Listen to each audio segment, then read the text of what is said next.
Hey guys, Lego Saber here, and there just have been so many new things going on with the E3. I just never got a chance to make a video about it. So today I just want to talk about all the new Pokemon because there has been several new releases. So starting off with Skrelp, the seahorse here, we can see it has a little bit of strange color, at least in my opinion. It's uh, purple, but that's because it is actually a poison type. And we can see it using Sludge Bomb right here. It looks like an interesting Pokemon, another seahorse Pokemon. The Skrelp name to me, it kind of sounds like kelp, and if you look at its picture, it is covered in somehow like seaweed stuff, and the S maybe from like seahorse or something. In this picture you can see that the Sludge Bomb is going to hit a Clauncher, which is the next Pokemon I want to talk about. Clauncher reminds me a lot of like a crawfish or something, and the name like what starts with a C, and a lot of things that it reminds me of also start with a C, like its claws, a crawfish, a crab, a crawfish or a crab is a crustacean. It just goes with the C. In the description of Clauncher, it says something about moving boulders, so maybe it's gonna be the main Pokemon to use Rock Smash, or maybe it's just saying that it's a pretty powerful shrimp or crawfish type Pokemon. Here we can see him using Crab Hammer, and he is a water type Pokemon. The next Pokemon is Talonflame. Talonflame name is pretty obvious where it comes from. Talon like a bird's talon, and flame because this Pokemon is a fire flying type. I like the idea of a fire flying type. I think it's a good idea. There's not a lot of them. It is the evolution of Fletching, and it knows the move Brave Bird. And in this picture here we can see the next Pokemon that we're going to talk about, Noivern. Noivern reminds me a lot of a bat, just because of the shape, but also because its ears are shaped like in a speaker, and in the description it says how good of hearing it has, and bats are known for being bad in sight but very good in hearing.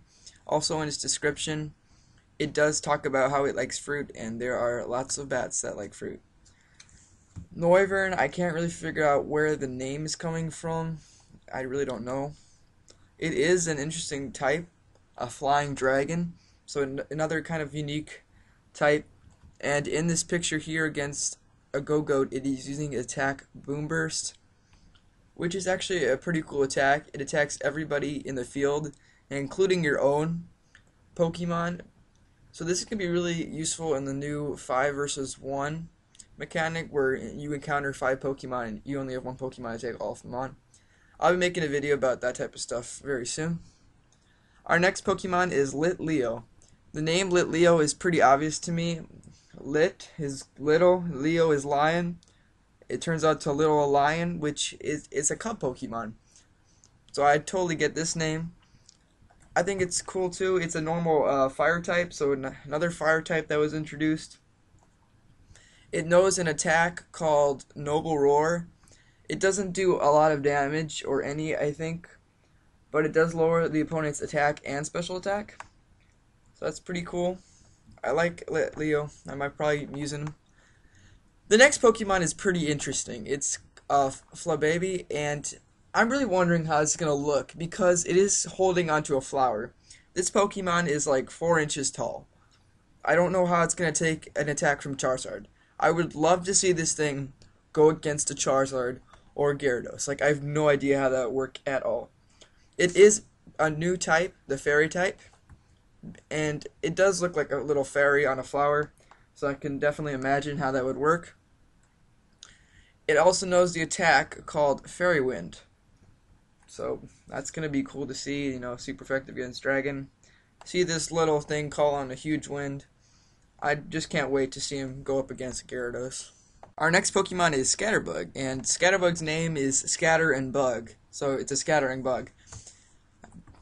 So this guy looks like the next Wurmple or Caterpie for Gen 6, and he knows the classic move String Shot. He does evolve into Spupa, and he gains more fur. You can see in this picture he has a little bit of fur, but in this one he gained a lot of fur. Spupa reminds me of Pupa, which is the middle stage in an insect's life. So I guess it has the eyes sticking out, but inside the fur coat there's a lot of changes going on. It's just a straight bug type, and it knows the move Protect instead of Harden. I'm not sure. I guess it's kind of better. I think it is.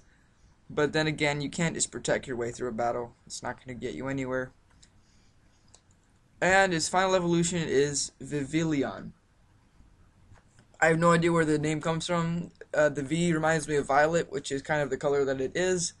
It's just another evolution here. It looks going to be like the Gen 6 Butterfree or Beedrill or whatever you want to say. It is actually a bug flying. Even though I kind of thought it was a fairy at first, it's just a bug flying type. And it will know the move Struggle Bug, which you can see it using right here, which lowers special attack. Well, thanks for watching, guys. That's all the new Pokemon that have been revealed. Click like if you liked it, and I'll see y'all next time.